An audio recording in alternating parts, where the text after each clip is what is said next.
এই মুহূর্তে অত্যন্ত গুরুত্বপূর্ণ খবরের দিকে নজর রাখবো। রাজ্যে 53টি শূন্য পদ তৈরির অনুমোদন রাজ্যসভাতে। আরো একবার জানিয়ে রাখবো, রাজ্যে 53টি শূন্য পদ তৈরির অনুমোদন মন্ত্রিসভাতে। রাজ্যে 53টি শূন্য পদ তৈরির অনুমোদন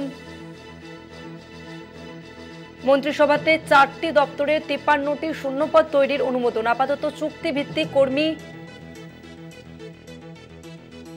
রাজ্যে 53টি শূন্য পদ তৈরির অনুমোদন মন্ত্রিসভার। 4টি দপ্তরে 53টি শূন্য পদ তৈরির অনুমোদন নবান্নের। 4টি দপ্তরে 53টি শূন্য পদ তৈরির অনুমোদন নবান্নে। আপাতত চুক্তিভিত্তিক কর্মী নিয়োগ করবে রাজ্য। আরো একবার জানিয়ে রাখবো, আপাতত চুক্তিভিত্তিক কর্মী নিয়োগ করবে রাজ্য। পদকজয়ী খেলোয়াড়দের সরাসরি পুলিশে নিয়োগেও অনুমোদন।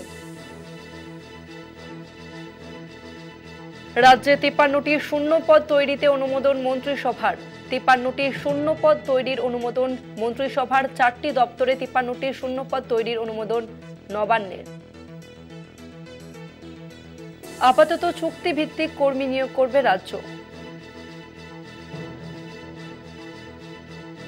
পদকজয়ী খেলোয়াড়দের সরাসরি পুলিশে নিয়োগে অনুমোদন। এবং এই শূন্য পদের মধ্যে যে সমস্ত খেলোয়াড় রয়েছে তারা পুলিশে অনুমোদন করতে পারবে, এমনটাই জানা যাচ্ছে। রাজ্যে 4টি দপ্তরে 53টি শূন্য পদে নিয়োগ। আরো একবার জানিয়ে রাখবো, রাজ্যে 53টি শূন্য পদ তৈরির অনুমোদন মন্ত্রিসভার। রাজ্যে 53টি শূন্য পদ তৈরির অনুমোদন মন্ত্রিসভার। 4টি দপ্তরে 53টি শূন্য পদ তৈরির অনুমোদন নবান্নের। আর এই নিয়ে আমরা আরো বিস্তারিত জানবো। আমাদের সঙ্গে ফোন লাইনে রয়েছে বিশেষ প্রতিনিধি দীপ্তিমান ভট্টাচার্য। দীপ্তিমান, কি জানা যাচ্ছে?